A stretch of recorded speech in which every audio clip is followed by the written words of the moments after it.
And now, live from Level 5 Productions on the island of Milleronia, it's The Larry Miller Show.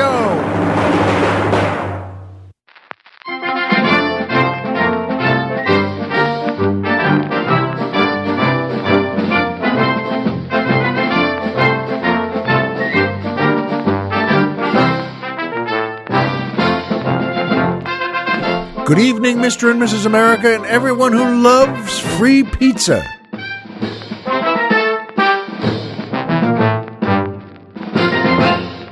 Hi, folks, and welcome back to the Larry Miller Show. I'm Larry Miller, but in a way, aren't we all? And boy, is it ever a beautiful day here on Milleronia today.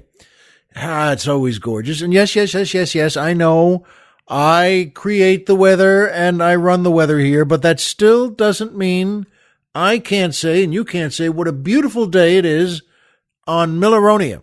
Oh, it really is. And I'm glad to be back here, and so is Colonel Jeff. And in fact, he just took his first ride out here in his new promotion, the James Bond jet from Goldfinger.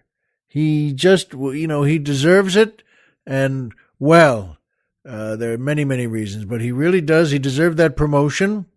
And those 3 helicopter rides you had to take there for quite a while they get to you, I guess. They get to mess your head up, mess your body up, and it's like, oh, come on already. Can't I get here in a better way? Well, yes, you can. And it was a good trip. He told me, all sorts of great stories about that trip, 3 of which I can't tell you. But he was happy, and so was our flight attendant. She's just a beautiful girl from Thailand, and she's always well dressed until she gets around Colonel Jeff. And that's all I'm going to say about that. But he had a great trip out there. You know what, though? It's so good to be here, especially coming up to the end of the year where, well, we have such a fantastic holiday season. I don't mind saying, we run it, which is to say I run it really, really well. And I want you to be there. You come sometime, you arrange for a trip, one of your nice trips, bring your wife, bring your husband, and bring your family, bring your kids. Come alone if you want, but you can bring everyone here, and we'll make you glad you did. And do we have good stores and good restaurants? That's one of the reasons I mentioned good pizza there, by the way. We have arranged for some time now, more than a year. I finally said, let's get some good pizza here. Not the kind you get, well, all over our country, all over America on the mainland. You get it and they advertise it and say, hey, this one's great, we're great, we make it great. No, they don't. And I wanted great pizza here, so I arranged for a great chef to come out, and he's here now. Originally, he was a prisoner, but he likes it now. So you know what, though? That's, of course, the music always makes me feel better. The Jimmy Stewart Orchestra and the Donna Reed Dancers featuring boy tenor Brad Simpson asking the musical question, if your spouse threatens you to leave you if you don't change your hair color, is that a do or die situation? Yes, for her. Let me make this clear, Brad. If your spouse is threatening you with leaving, you're already dead. Hey, the chances are she's been changing her hair color for 30 years, and you haven't threatened her. Look, here's the answer. Change her hair color with a quick trip to one of our volcanoes, and Ollie Dungmeister, who tossed her in, will walk you right over to one of our best brothels, where the only color they care about is the color of your money. So, thank you, Brad. It's a heck of a question. But if your spouse threatens to leave you if you don't change your hair color, is that a do or die situation? Remember, it is, but only for her. And by the Larry Miller Store. I'm so glad to be telling you about that. Folks, coming up to the end of the year, every year for Christmas and Hanukkah, and you know what? You need good gifts. You need good gifts for the people you love. You need good gifts for your family and your friends. And it ends right there, doesn't it? Frankly, you don't want to have to give everyone at work, look, a case of wine, here's a bottle for you. You know what? Family and friends, I think, are good enough for gifts. And the Larry Miller Store is the place to get them. Boy, we have good stuff. And just, you know what? Just go to, well, first of all, you can go right to our website, which is LarryMillerPodcast.com. Who's on the Mountain? Tom Mix.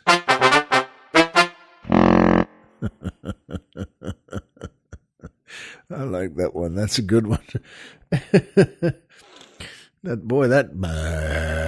Oh, I'm sorry. I should have had the fish. At any rate, come to the Larry Miller Store. You can go to our website, and there's a banner there that says the Larry Miller Store. Maybe that's why sales have been plummeting. When the actual host can't name the store or how to get there. You know what? Do that, folks. We have we have great stuff. You're going to love it. The Larry Miller Drinking Society shirt. It's a T-shirt that featuring the famous LMDS logo and our semi-secret slogan, Nominum Quid Geminus, which means, you call that a double? And I love that shirt, and I love that slogan. The brand new Keep Calm and Larry On shirt. I love that one. It's not just a mantra for life. It's the motto sensation that's sweeping the nation. I love saying that. That was Colonel Jeffs, and I think that's cute. I like it. And finally, by the way, I show how tough you are, which is plenty tough, with the brand new I Survived Volcano number 2, and all I got was this lousy T-shirt. So, you know what? I just realized that they're not brand new anymore. These things, they've been somewhere in the 19th century, if I recall correctly. And it's good stuff, folks. Get something for yourself and something, well, for a loved one and a family member and a friend. All shirts are printed on demand, meaning you can choose from a variety of colors, and they're available in both gentlemen's and ladies' cut T-shirts. And we have something for dogs, too.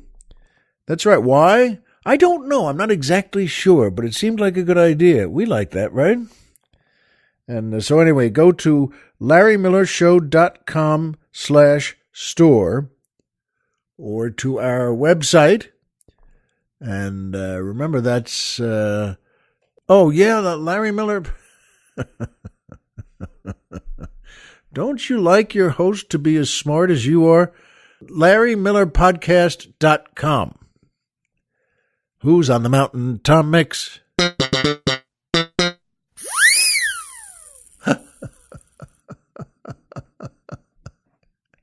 That sounds like it could be the sound a fire truck makes on Milleronia. So it doesn't have to scare people, just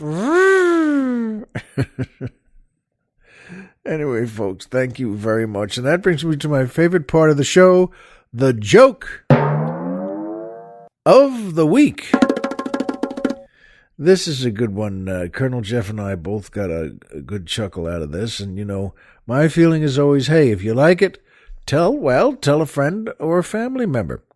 So this is an interesting one because, you see, there's an elderly couple. They're in their 80s, and they go to a sex therapist for, some sex therapy, I guess. And they get there, and the therapist, who's also a doctor and an analyst, and he says, well, this is a bit of a surprise. What can I do for you folks? And they say, well, we're just curious about, see if what's up with us and sex, and then the man just says, you know what, we'll just be honest with you.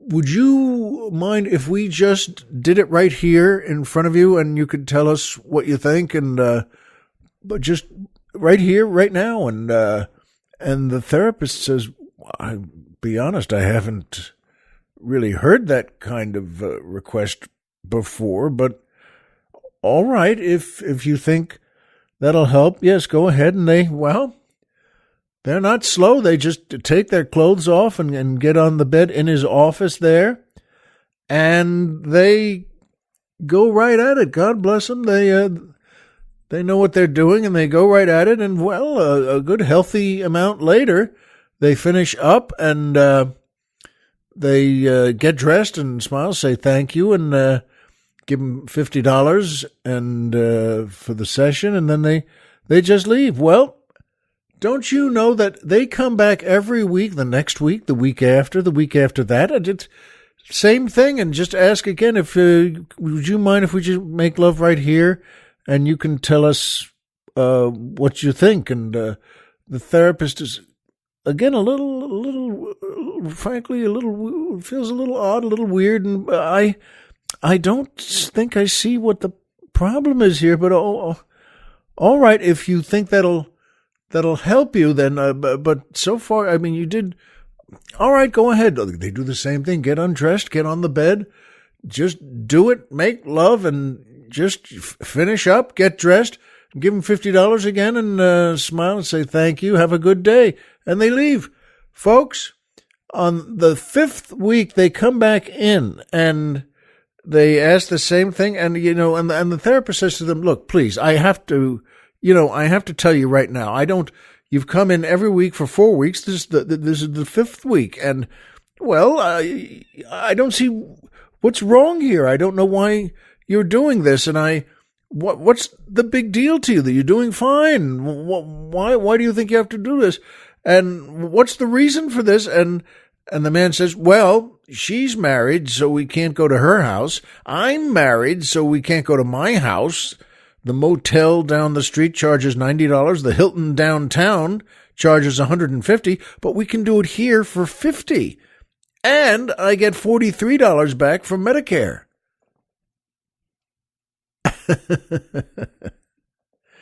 We got a kick out of that. It goes to show you again, you never know in life. There may be someone like that headed for your door soon.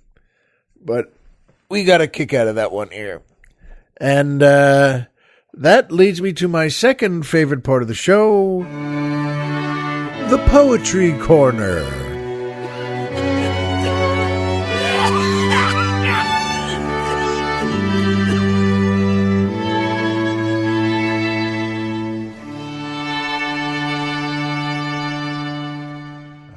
Still the best string quartet in show business.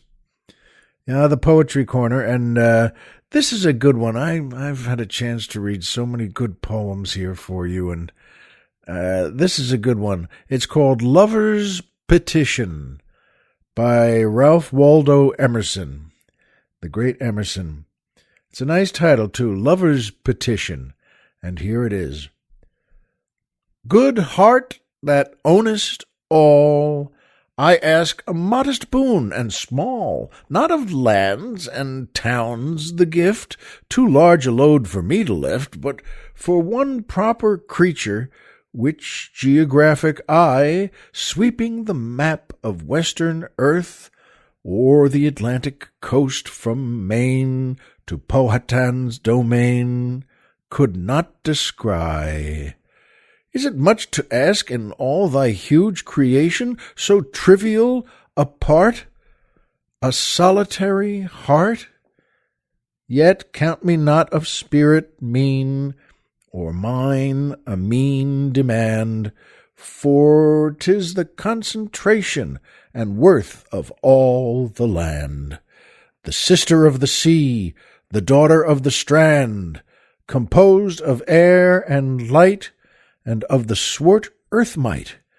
So little to thy poet's prayer thy large bounty well can spare, and yet I think if she were gone, the world were better left alone. Isn't that nice? Emerson was really something in all sorts of ways, but I think that's a lovely poem, and I hope you do too. And that brings me to my third favorite part of the show, MMM, the Triple M, Magic Movie Moment.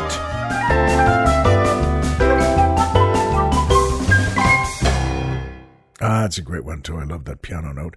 Folks, this is why I mentioned in the beginning there James Stewart and Donna Reed. What a cast in this movie. It's a Wonderful Life from 1946, directed by Frank Capra and starring James Stewart, Donna Reed. They're so good in everything they did, but they're wonderful together in this. And that cast, Lionel Barrymore, Thomas Mitchell, Sheldon Leonard, so many. And this movie is worth it.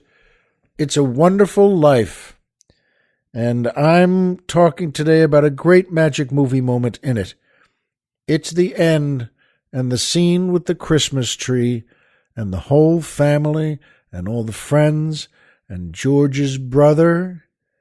And, well, it's so much the sentiments are gathered so thick with affection there and happiness, and their problems have been solved with the help, of course, of Clarence, the angel.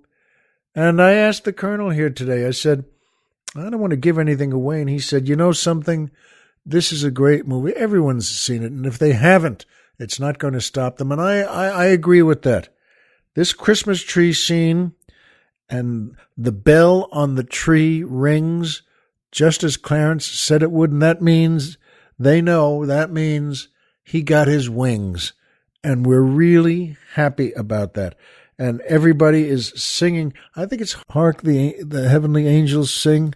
But they sing out at the top of their lungs. Oh, there must be 30 of them in the living room then in the Bailey's house. George Bailey and, Lionel Barrymore, who plays Mr. Potter.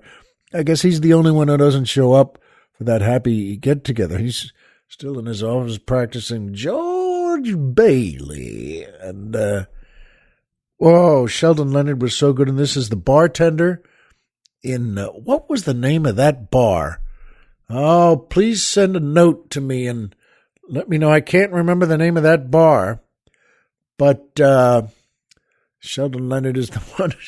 What a great actor. He was such a great actor, producer, writer anyway.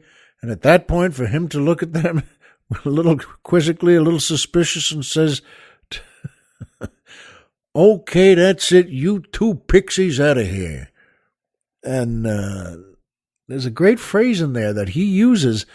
That's part of the script, but that, boy, you don't hear a lot anyway. Because now there's another thing that, because they say something to him that's very kind of personal, and he says, no, that's another thing. I don't know you from Adams or Fox. And he goes on with but that phrase, Adams off ox, was popular sometime. Not, I imagine you haven't said it. I haven't said it. The Colonel hasn't said it. Ollie Dungmeister must say it, actually. He probably does just before he gives you your last present.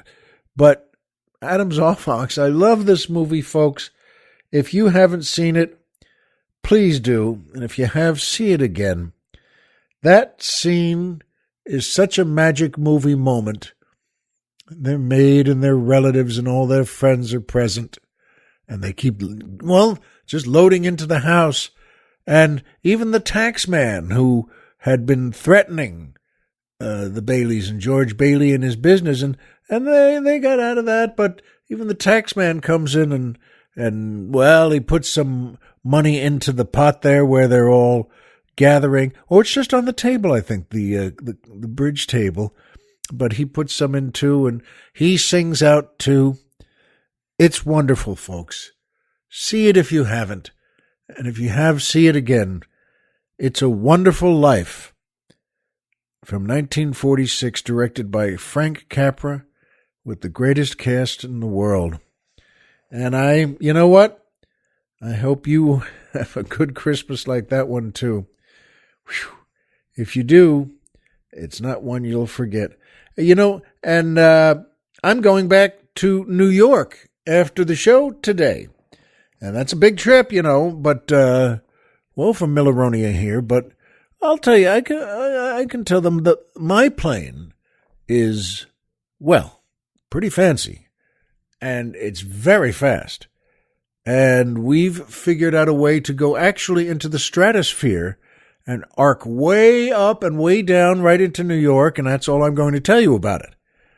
I could have a gorgeous Tao woman in her beaded grass skirt and serve me drinks and have me give me a spare suit so I can go into the really nice bathroom the way James Bond did and Colonel Jeff does now to shave before landing. But I don't do that. You know what? It's a great flight. And I'm telling you, I love, the Colonel was wondering, do you, going back for this movie, it's called Second Act with Jennifer Lopez and Leah Remini and so many folks and Treat Williams and me. And it's a terrific movie. I think this could be a terrific movie. And the Colonel wondered, does going back to New York feel like the good old days for me? Because I lived there. I was born there. I lived there, and I started there in show business. And then at the right time, which is the way we all thought of it, you put in about 4 years in New York, going to every club you can. I was at the comic strip. That was my home base. But in those days, you get in with Catch a Rising Star and the Improv, and every club that was opening up there. That's when you start working on the road. And he said, and that's when you start, maybe you have a girlfriend and you start talking to some of the women, at the shows as they come out during the show and go to the washroom. And, you can be right there at the velvet rope. I know because I was. Because that's a nice way to meet people, I think. I don't know. Say, how'd you like the bathroom? But, it doesn't mean that much to me. Going back to New York doesn't feel like, oh, boy, home is where the heart is. And just, I don't think that's the way I'm built. I thought it was a great place to live. Well, I loved my parents and the house we grew up in on Long Island. But it doesn't quite have a good old days feel to me. And then the Colonel said, has it changed? I don't know. Have I changed? I don't know. I really don't, because you see, New York has 100 different cities in it. That sounds a little odd maybe, but it's true. And where I'm staying, you can spend your whole life in New York. Well, there are people who grew up in Hell's Kitchen, which is where the old Improv used to be on 44th Street.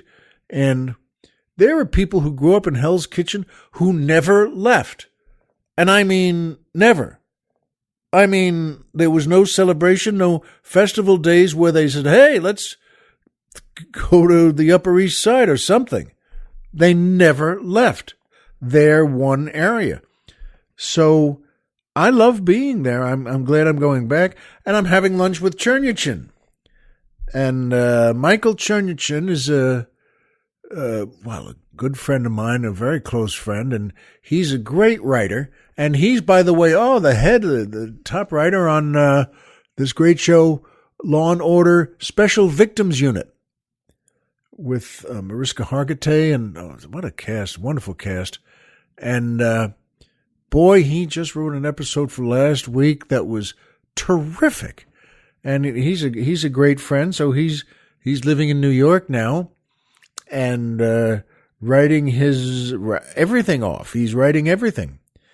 And so I called him. I told him I'm coming in. So we said, let's have lunch the day before my shooting starts again.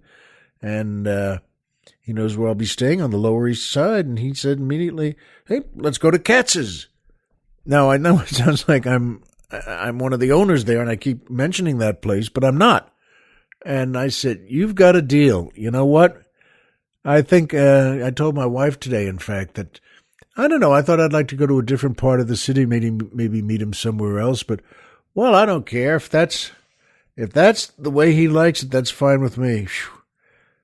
Katz's Delicatessen of Houston Street Incorporated. It says, I'm reading the card here, it says, open 365 days a year, and in quotes, a delicatessen for 129 years, unquote. In any case, so sure, that'll be good. I have memories. By the way, I'm going to go to the comic strip there, and do a couple of spots there, do a couple of shows, and see at that time when I was starting out, and I and my friends in our little comedy group there, most of them, Jerry Seinfeld, Paul Reiser, Mark Schiff, Carol Leifer, Jimmy Brogan, and me. And you know what? Ali ran the pizza place next door. He owned that. That was his name, Ali.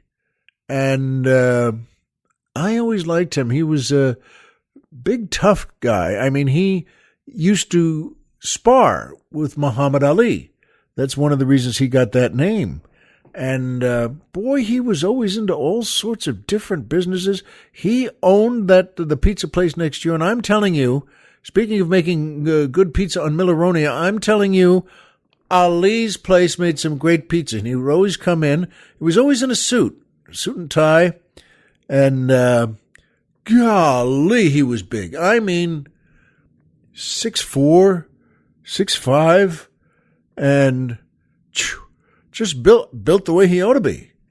I mean, once you decide to, I think I'll start sparring with Muhammad Ali. You better be built like that. And he would always come in. It was so funny, folks. I always got a kick out of it because I liked him. And he would always come in to shake hands into the comic strip. And he'd say, Lottie, hello. And he was from Libya. And none of the other comics wanted to shake hands with him because he was so tough. He was so strong. And he would swing that hand. And each of those hands was, well, like Andre the Giant. I mean, he was so big. And he would swing his right hand in to shake hands. But he would swing the hand at about 23 miles an hour. And I always shook hands with him, not because I was tough. I just liked him. And he would swing that hand into mine, and he'd, with a big boo, bam, clap. And you could, as I said, you could hear it. And, but he never hurt me. And he held my hand there, and he would say, he'd put a big smile on, and he'd say, hello, Lottie. And then he'd say, you make the people laugh, Lottie? He did this every time, and I would say, yes, Ali, I make the people laugh. And he would put a very serious expression on and say, I could make you cry. And he wasn't. He didn't. I mean, but he could. He was very rugged, very tough, and involved in a lot of things you should be really tough for. And that's also something that I'm not going to say any more about. He had many different kinds of businesses in New York there, and he was pretty tough for them. Everyone respected him. I mean, I don't mean in the comic strip they did that too, but I mean, he would go wherever he went. People that no one would, give him any guff or anything, and he would walk in and oh, hello, Ali, good to see you. And he would walk in and sit wherever he wanted. Just sit. He didn't need permission. And at that point, I lived, boy, this was great. This is a good time that my other roommates, I had 3 other roommates, and they were all junior stockbrokers and bond traders. They were starting out. They had been in that business for a couple of years themselves, and they were doing very well. They were very successful. They were moving up. And they told me once that, and I'm, a comic. I'm there every night at the comic strip. And they said, yeah, we're going to. I said, where are you going tonight? I said, well, we're going to, there's a new disco that just opened. It's up on 86th Street. In fact, it's on the east side, so maybe you know this place.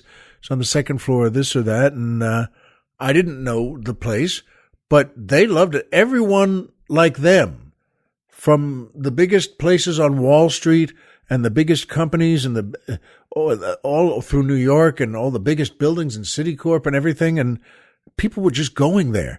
They were really going to this place, and especially people who kind of came from wealthy families, and they were very good-looking young men and women who had just been a couple of years out of college themselves, and they had their first jobs there, and they would go there to dance and date, and they were all they were as blonde as Vikings, and so Ali said to me one night, I had just been on stage, and he said to me, "Lottie, come with me, I want to show you my new business," and we get into his car, which not surprisingly was a very nice car, and he drives me up. It's about 5-10 minutes away to this place.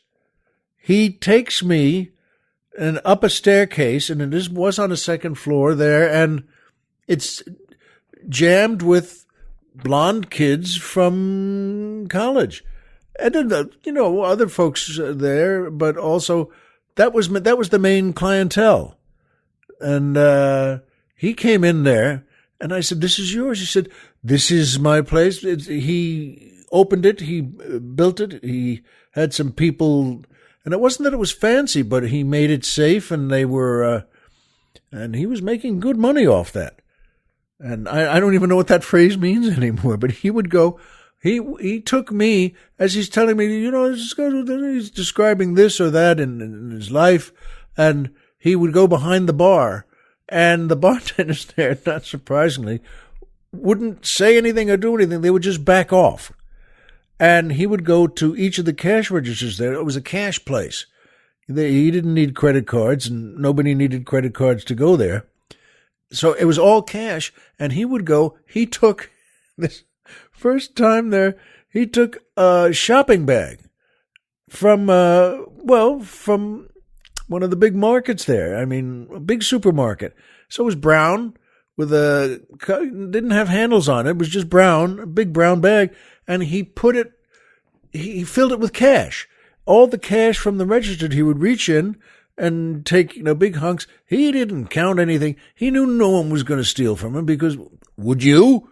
But he filled it with cash. Folks, there had to be like 40 grand in there.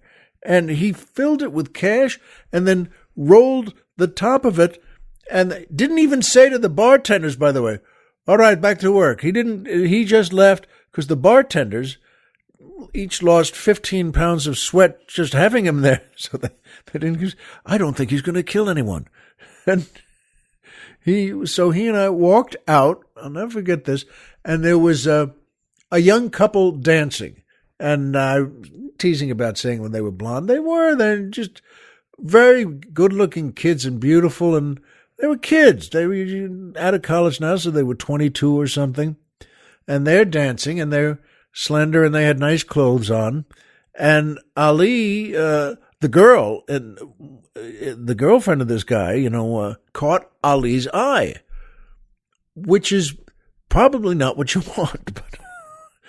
But he sees her, and wow.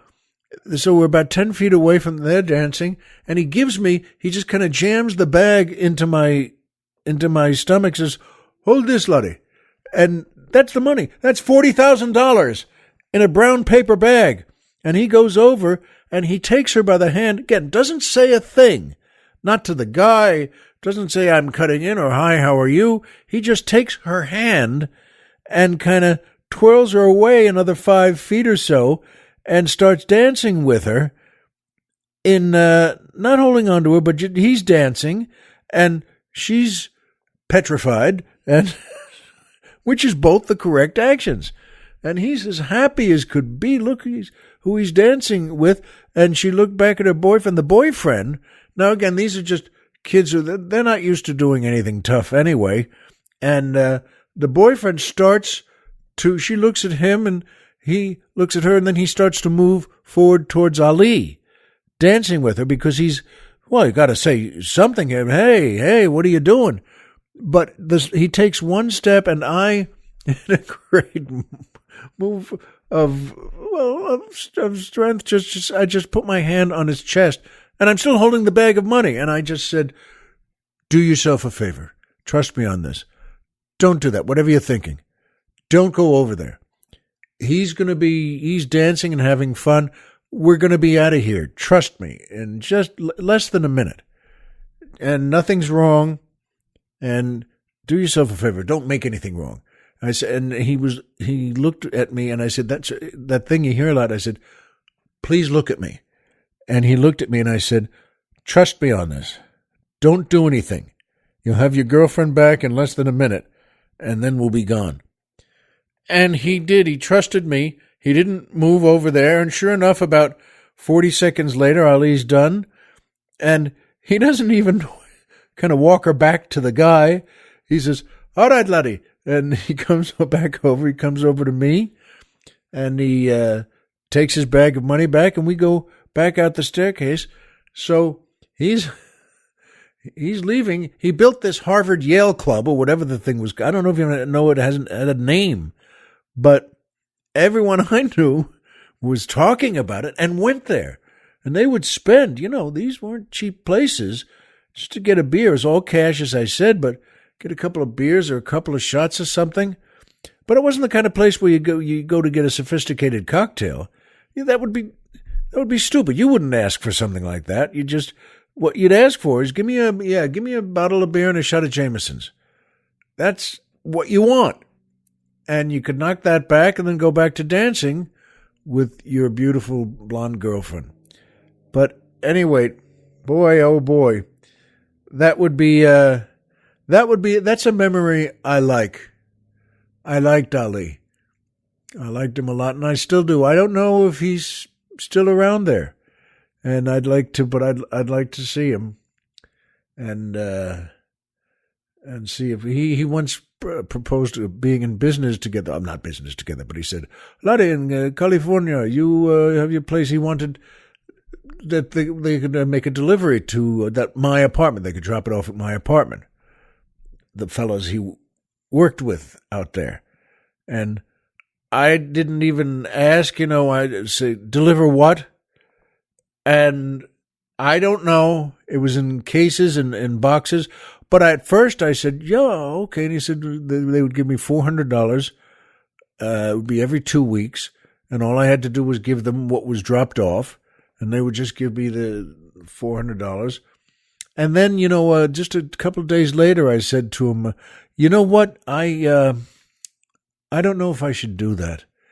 And he really got that. He was all right, Ali. He got that. I didn't want to be in this group doing whatever it is they were doing in that little business there that they had. Who knows what they thought of me or what they'd think or what they would be interested in doing. I wonder how much money this guy has. Maybe we could take his money and then eat him. But I mean, that's a good memory. I know that. And he understood, by the way, when I said, gee, thanks, but no thanks. He said, yes, I understand. And he got it. But folks, you and I, you would have done the same thing because you know the things I know. That Homer is Homer and Pluto is a planet. So remember, folks, as always, if you walked out of bed today and had a job to go to and a home to come back to and someone there who cares about you, folks, the game's over and you've won. Be well. Don't get into any bad businesses with people. We'll see you next time.